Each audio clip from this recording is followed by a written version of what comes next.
amigo de Lázaro, Marta e Maria, porque foi ele mesmo que disse. Ele disse o seguinte: depois de dizer isso aos seus discípulos, prosseguiu: nosso amigo Lázaro adormeceu, mas eu vou até lá despertá-lo. Prestem atenção, nosso amigo Lázaro. Mas Marta e Maria, quando elas mandaram também a mensagem para dizer que seu irmão estava doente, elas também colocaram assim: Senhor, aquele a quem tu amas está enfermo. Vocês prestaram atenção nesse versículo, que não foi preciso falar o nome dele? Elas não falaram Lázaro, não, Jesus sabia bem de quem elas estavam falando. Eu acredito que sempre que Jesus passava por Betânia, ele sabia que naquela aldeia tinha uma casa aconchegante, onde ele podia estar, se hospedar, comer. E eu vou mais, eu acho que ele podia até ali desabafar as suas inquietações. E ele podia também falar das suas expectativas, porque é só com amigos íntimos que nós podemos fazer isso, não é verdade? Além disso, eles eram seguidores fiéis e Jesus confiava neles o tempo todo. A fé, a confiança, o amor que ele demonstrava fez dessas pessoas pessoas especiais. Eu gostaria de ilustrar para vocês contando de uma família que é muito nossa amiga, que são os nossos melhores amigos. A Paula e o Adriano, eles vivem lá em New Jersey agora, e para a minha família toda, eles são especiais. Por quê? Desde que nós nos conhecemos há 30 anos atrás, eles caminharam ao nosso lado. Quando nós começamos a igreja em Long Branch, lá em New Jersey, eles mudaram de Nova York para lá, para nos dar suporte e nos ajudar. A Paula já era cristã, mas o Adriano não. E ele passou pelo batismo, nós o batizamos, fizemos o casamento deles e eles continuaram caminhando conosco. Quando nós estabelecemos a igreja em Long Branch, a Paula me ajudou desde do registro da igreja, com tudo que vocês podem imaginar, ela esteve ao nosso lado. Quando começamos o centro comunitário, ela estava lá todos os dias para me ajudar e o Adriano concordando. Pra vocês terem uma ideia, eles vêm aqui para nos ver, às vezes chegam na sexta-feira, viajam a noite toda de sexta-feira, chegam sábado de manhã, ficam sábado, domingo, quando é domingo à noite eles voltam para trabalhar no outro dia, só para nos ver, só para estar conosco. São tão especiais. Eles virão agora em setembro e quem sabe vocês vão ter a oportunidade de conhecer esses nossos melhores amigos. São pessoas muito especiais na nossa vida. Se você me perguntasse, mas vocês têm outros amigos? Temos. Na nossa caminhada pastoral, nós temos outros amigos queridos e amados, temos muitos filhos na fé, mas a Paula e o Adriano são especiais. Porque durante os 30 anos, eles nunca deixaram de nos amar e de estar conosco. Eu tenho a impressão que era mais ou menos assim, com Marta, Maria e Lázaro. Jesus confiava tanto neles, Jesus se sentia tão à vontade com eles. Agora tinha um porém. Quando Jesus chegava na casa deles, ele não chegava sozinho. Ele chegava com mais 12, então eram 13 pessoas para serem hospedadas. E esses irmãos, esses queridos, estavam sempre lá para ajudar. Quando ele disse, nosso irmão Lázaro adormeceu, ele estava incluindo aqui os seus discípulos. E se você estiver me perguntando, ou perguntando a si mesmo, será que a Bíblia menciona outros casos de amigos de Jesus ou amigos de Deus? Eu vou dizer para você que sim. Talvez não explicitamente, como nesse caso, mas diz sim. Jesus mesmo disse, na última ceia, ele declarou para os seus seguidores fiéis, para aqueles seus discípulos amados, ele disse, vós sois meus amigos se fazeis o que eu vos mando. Já não vos chamo servos, mas tenho-vos chamado amigos, porque tudo quanto ouvi do meu Pai vos tenho dado a conhecer. Abraão, o profeta Isaías afirmou que era como se ele fosse amigo de Deus. O texto diz, Abraão, meu amigo. Tiago também se refere a Abraão dizendo de amigo de Deus. Abraão creu em Deus e isso lhe foi imputado por justiça e foi chamado amigo de Deus. Moisés, Deus falava com ele como se falasse com um amigo. O texto diz, falava o Senhor a Moisés face a face, como se fala com o seu amigo. Aí você pode estar questionando no seu coração, mas Jesus não ama todas as pessoas? E por que Jesus iria amar essas pessoas de uma maneira especial? Ou por que ele amaria a mim e a você de uma maneira especial? Por que será? A Bíblia responde a isso. E a gente tem que entender por que isso acontece. Jesus disse, eu já mencionei o texto, vós sois meus amigos, se fazeis o que eu vos mando. E Tiago disse, a amizade do mundo é inimizade de Deus. Ou seja, a amizade com Deus implica em viver em comunhão com Ele e alinharmos a nossa vontade à vontade de Deus. Você quer ser amigo de Deus? É isso que tem que fazer. Alinhar a sua vontade à vontade de Deus. É seguir os seus mandamentos. É ser fiel a Ele em qualquer circunstância. Mesmo quando você não está entendendo o que está acontecendo, mas continuar confiando nele. Eu posso afirmar que Jesus tem a alegria e o prazer de estender essa amizade a todos nós que estamos aqui nessa noite. É só a gente querer. Então eu queria te perguntar, você se considera amigo de Deus? Pense um pouquinho e responda para você mesmo.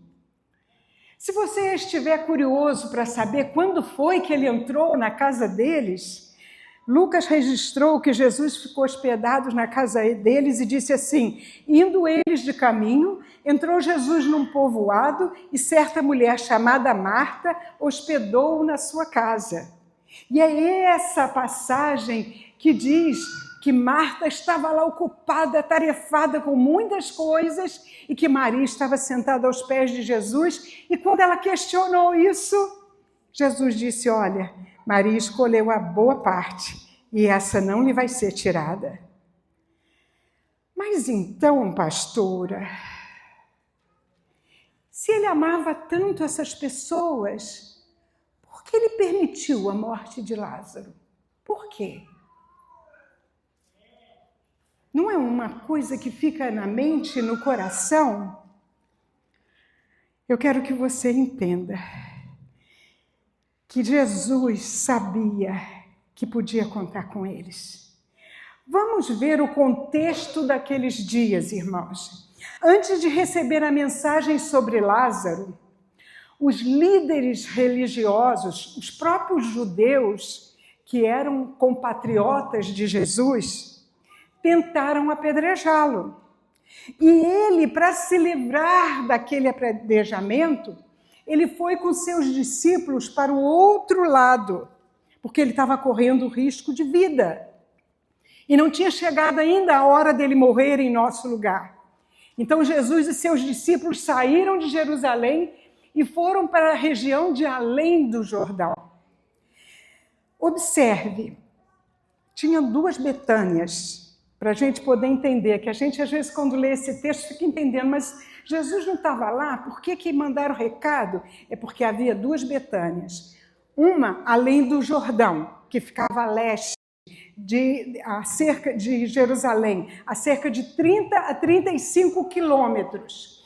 E essa estava sobre outra jurisdição. Então ali os judeus e os fariseus não podiam prender a Jesus, Por isso ele foi para ali com seus discípulos.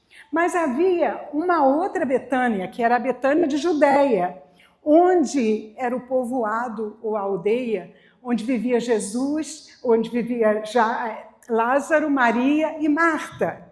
E essa ficava só a 3 quilômetros, a Bíblia fala a 15 estádios, que é mais ou menos 3 quilômetros de Jerusalém. Essa era uma zona de perigo para Jesus, porque era muito próximo dos seus opositores. Mas Jesus fez uma coisa que quando a gente lê, a gente fica chocado. Quando ele recebeu o recado, no lugar dele ir correndo para curar o seu amigo, o que ele fez? Ele permaneceu mais 2 dias no lugar onde ele estava. O texto diz, ora amava Jesus a Marta, a sua irmã e a Lázaro. Quando, pois, soube que Lázaro estava doente, ainda assim se demorou 2 dias no lugar onde estava. E você pode estar pensando, por que Jesus fez isso? E eu quero esclarecer isso para a gente nessa noite. Ele fez isso porque quando ele foi conversar com os seus discípulos, ele deu qual era o propósito de toda essa situação. Acompanhem comigo. Assim que Jesus ouviu a mensagem enviada por Marta, ele declarou, essa enfermidade não é para a morte, mas é para que o Filho de Deus seja glorificado por ela. Essa foi a primeira razão. Depois, ele resolveu que ia voltar para a Judéia. Os discípulos não queriam que ele fizesse isso. Contestaram, Senhor, mas nós acabamos de sair de lá, o Senhor quase foi apedrejado, o Senhor quer voltar para lá? Jesus disse, não há 12 horas no dia. Se alguém andar de dia não tropeça porque vê a luz desse mundo, mas se andar de noite tropeça porque nele não há luz. O que Jesus estava dizendo por isso? Que na terra existe perigos, mas que ele estava sendo guiado pelo propósito de Deus. E só ia acontecer com ele aquilo que Deus permitisse na hora certa. Essa foi uma razão. Depois ele também revelou sobre o estado de Lázaro. Quando alguém disse para ele, nosso irmão Lázaro adormeceu. Aí ele disse, eu vou despertá-lo. Aí alguém fala para ele, mas então isso não é uma boa notícia? Significa que ele está melhorando. Se ele adormeceu. Aí Jesus disse o seguinte, Lázaro morreu, disse decididamente. E eu folgo, eu me alegro por amor de vós, de que lá eu não estivesse, para que creais, mas nós vamos estar com ele. Para Jesus, irmãos queridos, a morte física não é o fim da história. Gravem isso. Ele usou a expressão adormeceu, para que nós entendêssemos que ele pode nos despertar. Ele pode fazer isso. Assim, esse atraso foi um atraso intencional. E esses 2 dias serviu para quê? Para fortalecer a fé daquelas pessoas, dos discípulos e de todas aquelas pessoas que estavam presentes quando aconteceu aquele milagre. E se alguém tivesse dúvida que Lázaro estava morto, quando o milagre aconteceu, eles viram que Jesus tinha todo o poder. Logo, quando Jesus recebeu essa mensagem, veja bem o que aconteceu. As irmãs mandam um recado para ele. Eu falei para vocês que ficava a 35 quilômetros de onde Jesus estava. Eles não tinham outro transporte que não fosse caminhar. Então era a caminhada de 1 dia que eles teriam para chegar até Jesus. No 2º e 3º dia, Jesus permaneceu lá, ele não saiu. E no 4º dia, Jesus viajou para lá, mais 1 dia de viagem. 4 dias. Por que isso é importante? Porque na tradição rabínica antiga, havia uma crença de que a alma das pessoas permanecia perto do corpo delas nos 3 primeiros dias. tentando entrar novamente no corpo. Porém, quando chegava o quarto dia, iniciava a decomposição e o rosto começava a se desfigurar. Então, eles acreditavam que a alma partia em definitivo. Depois do quarto dia, para aqueles moradores, para aqueles judeus, a morte era considerada irreversível e legalmente, como cientificamente, para qualquer meio humano. Vocês estão entendendo por que Jesus se demorou? Porque ele queria que o milagre fosse muito grande. Ele queria que as pessoas entendessem que não foi simplesmente uma cura, mas foi um milagre extraordinário. Quando Jesus disse a seus discípulos, vamos para outro lado, eles reagiram. Mas Jesus sabia o que estava fazendo. Jesus sempre sabe o que está fazendo, gente. Às vezes demora a nossa resposta. Sabe o que está fazendo. Mesmo que significasse ir diretamente ao encontro da oposição, Jesus falou, nós vamos para lá. Por quê? Jesus queria operar ali o seu grande e maior sinal, milagre terreno. Ele queria deixar a marca para que eu e você pudéssemos acreditar em Jesus, para que eu e você hoje aqui pudéssemos dar toda a honra e toda a glória como cantamos no louvor. Porque Jesus é poderoso. Você pode estar perguntando, mas será que aconteceram outras ressurreições no ministério de Jesus? Sim, foram 3. A primeira foi a filha de Jairo, e nós temos ouvido várias mensagens aqui mencionando essa ressurreição. Jesus ia e viu, e aquele homem se dobra, um homem-chefe lá na sinagoga, e ele se dobra e pede a Jesus que vá curar sua filha de 12 anos. E quando Jesus já está a caminho, vem a notícia que a menina havia falecido. E Jesus disse para Jairo, crê somente. Presta atenção nessa frase. Crê somente. E seguiu em frente. Depois, o filho da viúva de Naim. Também estava Jesus entrando na cidade de Naim, à porta da cidade havia um cortejo fúnebre. E Jesus para e fica impressionado. Por quê? Era o filho único de uma viúva. Naquele contexto, naquela comunidade, naquele povo, quando uma viúva ficava sem o esposo e sem o filho homem, ela ficava sem proteção, sem salário, sem vida. Ela ficava numa situação muito ruim. E foi por isso que Jesus se compadeceu da mulher, o texto fala. E ele chega perto, toca no caixão e diz, jovem, eu te digo, levanta-te. E entregou aquele moço para sua mãe. Essas foram ressurreições maravilhosas, que mostram a autoridade de Jesus. Mas a de Lázaro, irmãos, foi a mais impactante, a mais esplendorosa de todas que Jesus já realizou. Lázaro estava sepultado há 4 dias. E Marta disse que ele estava cheirando mal, ou seja, estava em estado de decomposição. Vocês conseguem entender a dimensão disso? Aconteceu num cemitério, num lugar público em Betânia. Seus opositores com certeza estavam ali, além de todos aqueles amigos de Marta e Maria que estavam lá para consolá-los e chorar com eles. E Jesus mandou que tirasse a pedra, como nós vimos aqui, e ordenou a Lázaro que saísse. E Lázaro, ainda com as mãos enfaixadas, com faixas de linho, ele saiu. Agora, tem um detalhe que vocês viram no vídeo e que sempre me chamou a atenção. Se Jesus sabia que dali a alguns minutos ele iria ressuscitar Lázaro, por que Jesus chorou? Você já parou para pensar nisso?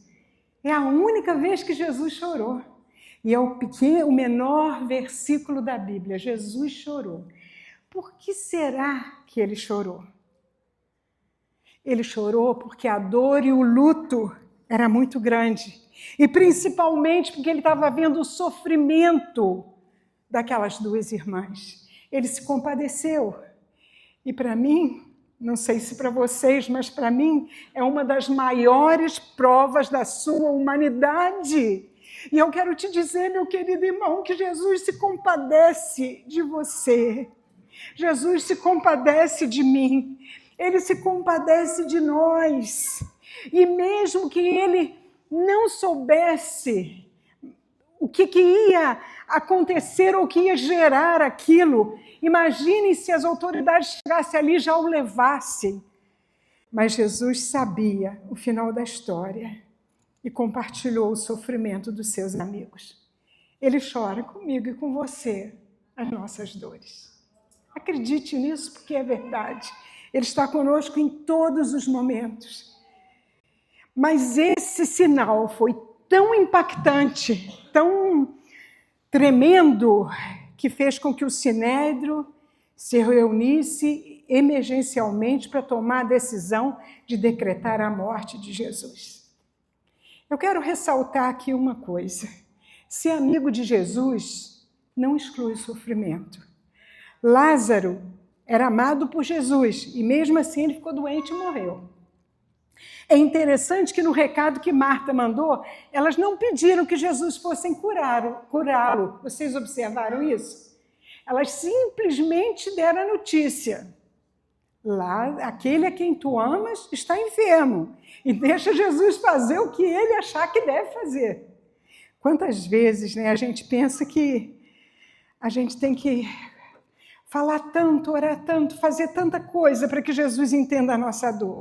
É importante a gente orar, mas Jesus já conhece tudo. Muitas vezes ele quer ouvir da nossa boca o que nós estamos precisando, mas ele já conhece, irmãos. Ele conhece todas as coisas. E Jesus escolheu fazer isso para que o milagre fosse muito maior do que a cura. Nós já ouvimos essa expressão aqui nesse púlpito algumas vezes, e eu quero reafirmar. Muitas vezes a gente está pedindo alguma coisa a Jesus e ele quer nos dar uma coisa muito maior, e a gente não entende isso. Mas o seu amor por nós, o seu desejo de que a gente seja salvo, fez com que Jesus, que conhecia tão bem os seus amigos, pensasse assim: eles vão sofrer, mas eu sei que eu posso confiar neles, eles vão aguentar essa provação. E foi isso que Jesus fez. Na casa desses amigos queridos, não havia só aconchego, carinho, amor, confiança, fé, mas havia ali pessoas com uma fé tremenda. Vocês viram quando Marta, triste, mas mesmo assim ela diz para Jesus: eu creio que tu podes fazer todas as coisas, que tudo que tu pedires ao Pai, ele vai te atender. Mesmo que precisasse sofrer uma grande dor, para que Deus fosse exaltado. E hoje, eu e você, incontestavelmente, acreditássemos que Jesus é o Filho de Deus. Jesus fez isso e contou com aquelas pessoas que estão queridas. Quantas vezes, irmãos, nós olhamos só para as circunstâncias. Mas se você observar no texto, Jesus disse para Marta: eu não te disse, presta atenção nisso, eu não te disse que se creres verás a glória de Deus? O que ele está querendo dizer? Que a gente tem que se apegar à palavra dele. Aquilo que ele diz é o que vai acontecer. Muitas vezes eu e você estamos correndo atrás de muita coisa sem saber o que fazer. Vá para a palavra de Deus. Eu não te disse, o que está registrado ali é o que vai acontecer. E quantas vezes ele fala conosco em oração? Quantas vezes nós recebemos as respostas do Senhor? Foi interessante que ele não falou, se você crê, eu vou fazer um milagre. Ele disse, não, se creres, verás o quê? A glória de Deus.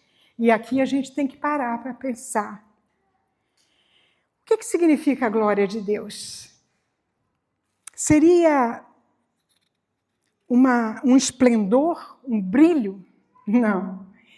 A glória de Deus, principalmente em João, é a manifestação visível de quem Deus é. Mas tem um detalhe: só pela fé nós conseguimos contemplar a glória de Deus. Não é uma coisa palpável, não é uma coisa... Não, quem tem fé consegue ver. Veja bem, lá em João mesmo, João 2, quando Jesus transformou a água em vinho, ele disse, manifestou a sua glória. E agora, diante do túmulo, de uma maneira muito mais especial e esplendorosa, Jesus revelou para Marta e para todas aquelas pessoas que estavam ali o poder que ele tinha, o que ele tem sobre a morte, o amor que Deus tem por nós, a autoridade que ele tem como filho, a confirmação de que Jesus é o enviado do Pai. Vocês conseguem ver nesse milagre tudo isso que aconteceu? Pois foi assim. E nas coisas de Deus é muito interessante. Às vezes as coisas vêm ao inverso. Veja bem, não é ver para crer, é crer para ver. Não é assim?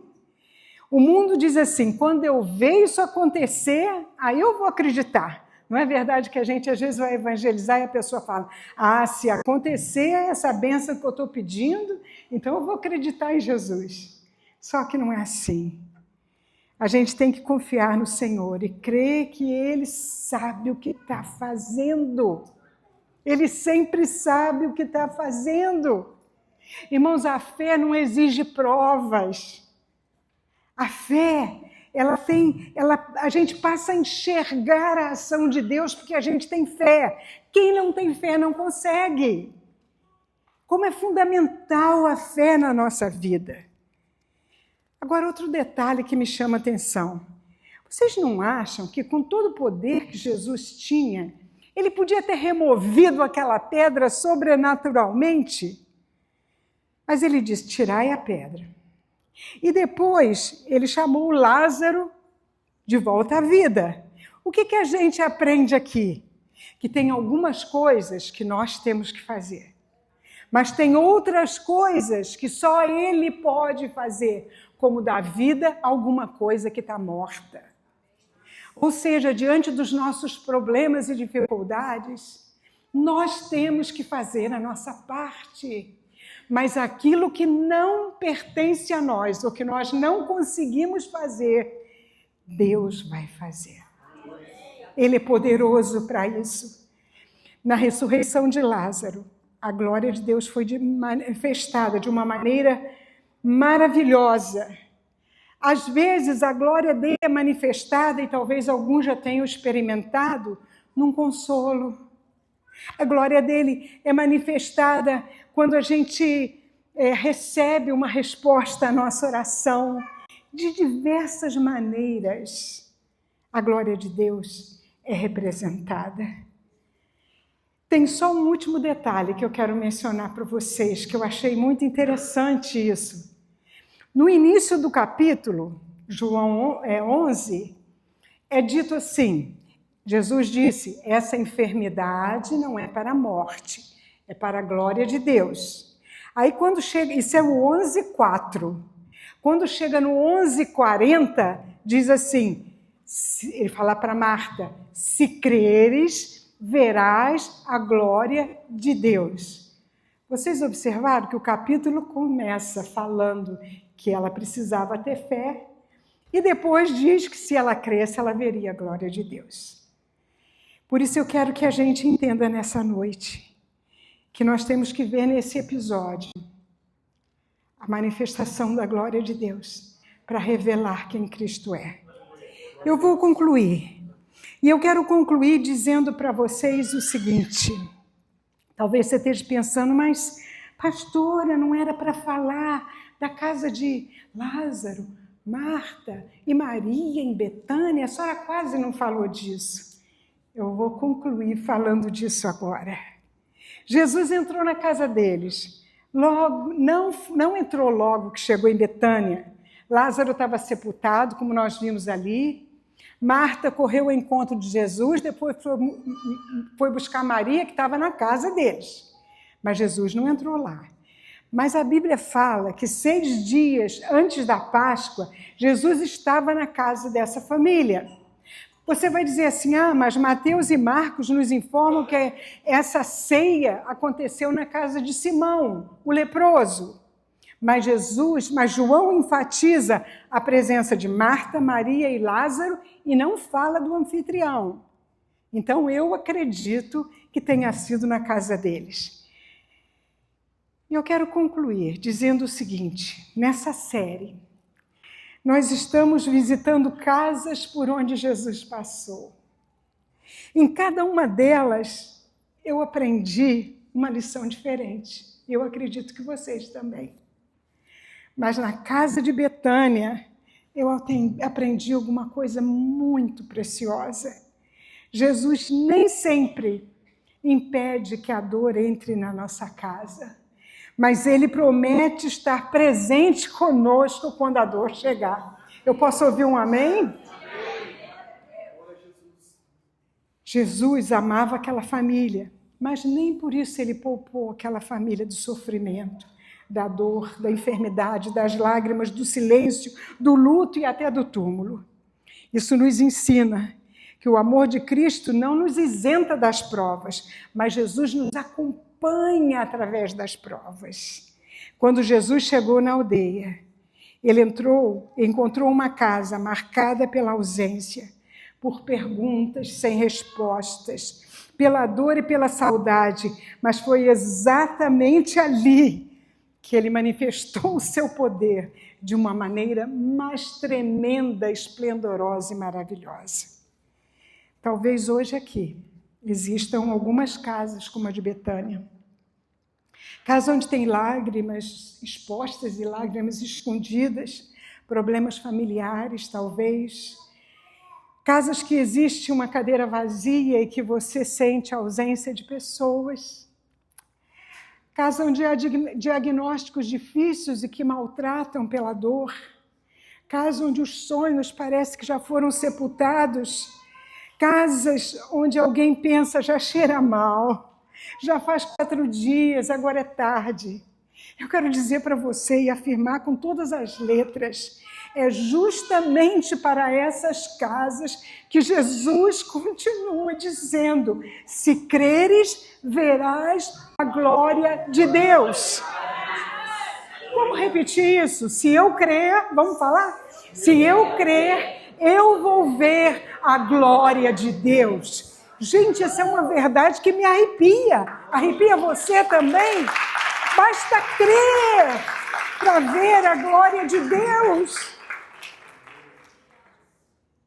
Nisso tudo que nós vimos hoje, nós encontramos Jesus sofrendo junto, chorando com a família, ensinando que o sobrenatural pode acontecer pela fé, transformando um funeral em um testemunho.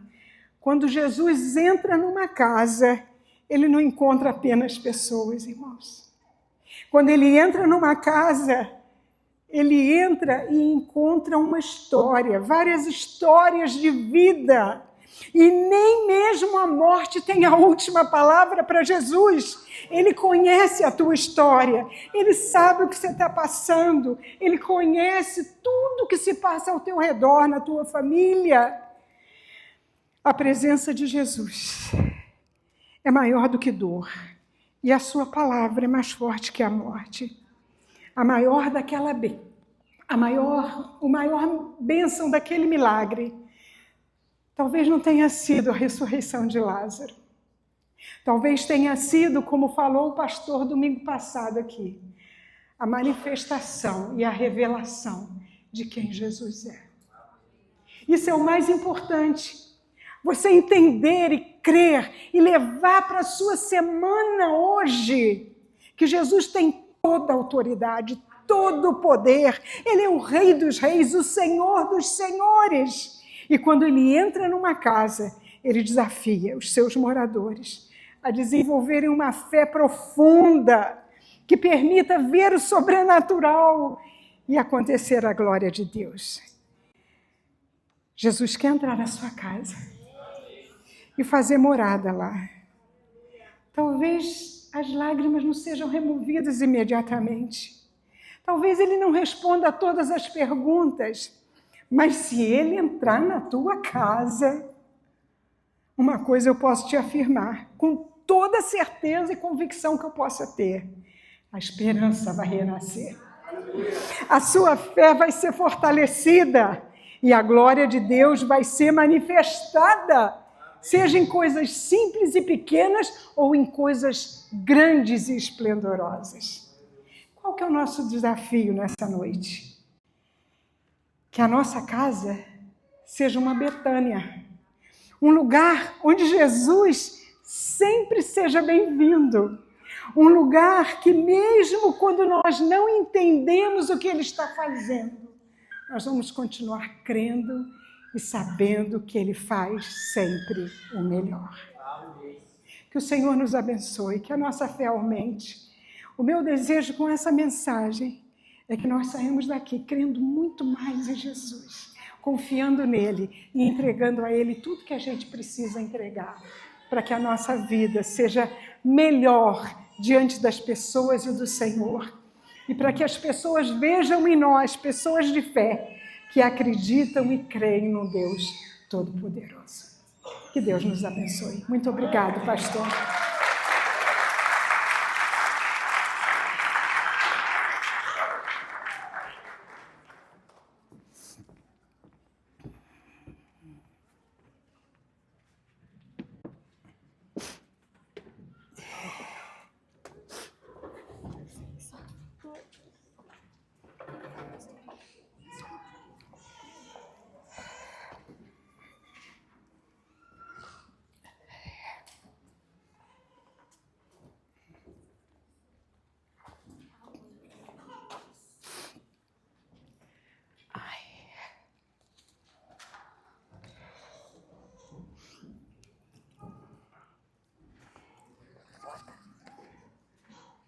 Minha bolsa aqui.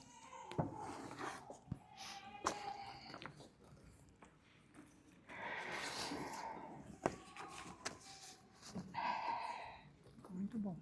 Foi bom.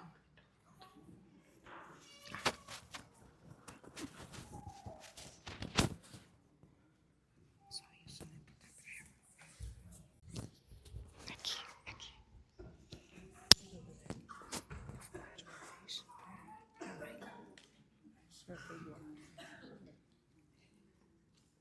Pronto.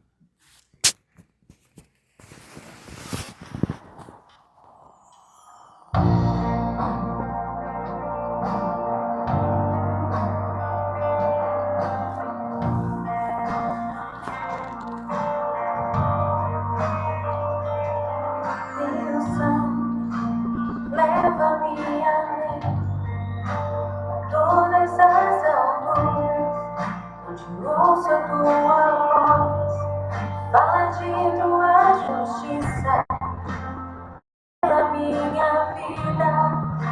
Jesus, deixa teu sangue.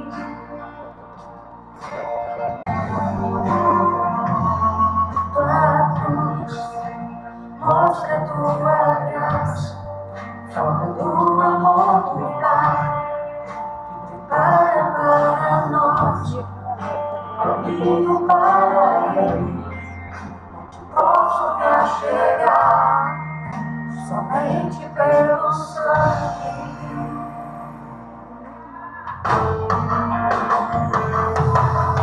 Que nos lava dos pecados, que nos traz restauração.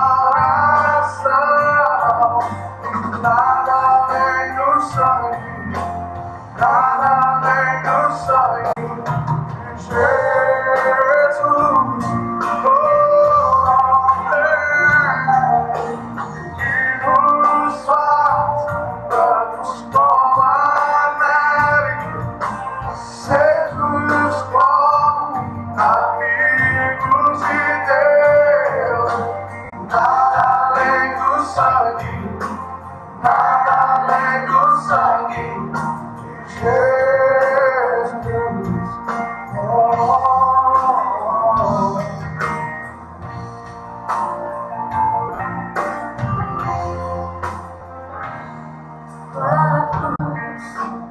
Mostra tua graça, fala do amor do Pai, que prepara para nós um caminho para Ele, onde posso achar somente pelo sangue.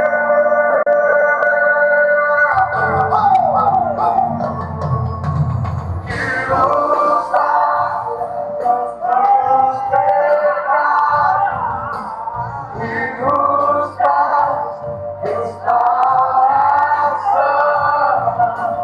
Nada além do sangue, nada além do sangue de Jesus. Que nos faz brancos como a neve, aceitos como amigos de Deus. Nada além do sangue, nada além do sangue de Jesus. Todos aqui são livres, livres, livres, livres. Eu sou livre. Diga! Eu sou livre. Nada além do sangue, nada além do sangue.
Glória a Jesus.